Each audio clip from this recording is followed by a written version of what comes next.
की संख्या नहीं है, पर तुझसे मेरा चित्त प्रसन्न हुआ, ऐसा वरदान कब किसी को मिलता है। रे चिड़िया, तू इस बात को समझती क्यों नहीं। अब सेठ जी होते हैं, वो बोलती है कि मेरे पास नौकरों की कमी नहीं है, लेकिन मेरा जो मन है वो तुझे देखकर प्रसन्न होता है, और ये एक वरदान है तुम्हारे लिए कि मैं तुम्हें देखकर खुश होता हूँ। इस बात को तुम समझो।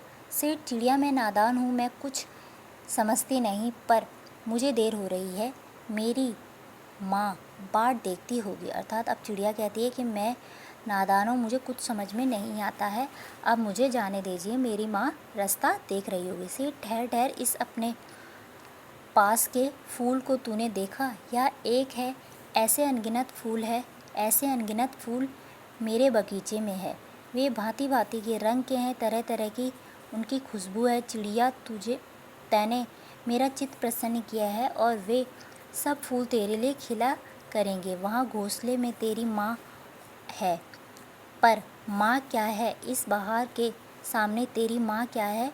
वहाँ में तेरे घोंसले में कुछ भी तो नहीं है, तू अपने को नहीं देखती। कैसी सुंदर तेरी गर्दन, कैसे रंगीन देह, तू अपने मूल्य को क्यों नहीं समझती।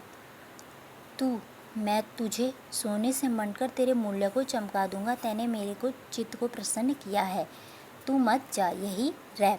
अब सेठ जी कहते हैं कि रुक जा, तू जो ये फूल है अपने पास में देख रही है, ये एक नहीं बहुत सारे फूल हैं, ऐसे अनगिनत फूल मेरे बगीचे में लगे हुए हैं, ये सारे फूल मैं तुझे दे दूँगा। और वो बोलती है कि तूने मुझे बहुत ज़्यादा प्रसन्न किया, तूने मेरे मन को बहुत ज़्यादा प्रसन्न किया है, इसलिए ये जो फूल हैं वो तेरे लिए ही खिला करेंगे। तेरी जो माँ है उनके पास कुछ भी नहीं है तुझे देने के लिए, लेकिन मेरे पास तुझे देने के लिए बहुत कुछ है। तू बहुत ज़्यादा सुंदर है, इसीलिए तू अपनी सुंदरता को समझ। तेरी जो देह अर्थात जो तेरा शरीर है वो बहुत ज़्यादा सुंदर है, तू मुझे बहुत ज़्यादा प्रसन्न करती है, इसलिए तू मत जा।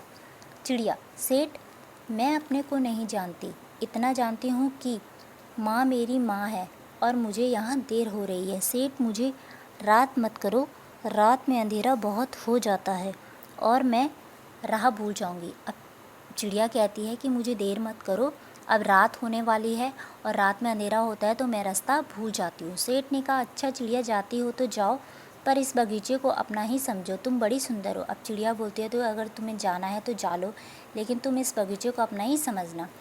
यह कहने के साथ ही सेठ ने एक बटन दबा दिया। उसके दबने से दूर कोठी के अंदर आवाज़ हुई, जिसे सुनकर एक दास झटपट भागकर बाहर आया। यह सब क्षण भर में हो गया और चिड़िया कुछ भी नहीं समझी। सेठ कहते रहे, तुम अभी माँ के पास जाओ, माँ बाट देखती होगी, पर कल आओगी ना, कल आना, परसों आना, रोज़ आना। अब सेठ जी अचानक से ही एक बटन दबाते हैं, उस बटन की आवाज़ होती है, कोठी के अंदर से जो नौकर रहते हैं वो जल्दी से बाहर आ जाते हैं। तो ये सब इतनी जल्दी होता है कि चिड़िया को कुछ भी पता नहीं चलता है कि हो क्या रहा है।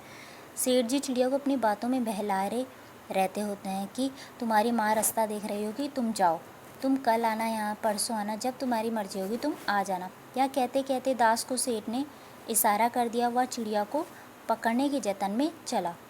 सेठ कहते रहे, सच तुम बड़ी सुंदर लगती हो, तुम्हारे भाई बहन, कितने भाई बहन हैं। अब सेठ जी चिड़िया को फुसला रहे हैं ताकि वो थोड़ी देर तक रुकी रहे और नौकर जो है उसे पकड़ ले। अब सेठ जी नौकर को इशारा करते हैं कि चिड़िया को पकड़ो, और सेठ जी चिड़िया को बहला रहे हैं और उससे सवाल जवाब कर रहे हैं। चिड़िया भी सेठ जी के उत्तर दे रही है कि जब सेठ जी पूछते हैं कि तुम्हारे कितने भाई बहन हैं, तो चिड़िया बोलती है कि मेरी 2 बहनें हैं और 1 भाई है, लेकिन मुझे देर हो रही है, मुझे जाने दो। हाँ हाँ जाना, अभी तो उजेले है, उजेले अर्थात उजाला है, 2 बहन 1 भाई है, बड़ी अच्छी बात है। अब सेठ कहते हैं कि अच्छा तुम्हारी 2 बहन 1 भाई है, बहुत अच्छी बात है। अब चिड़िया कहती है कि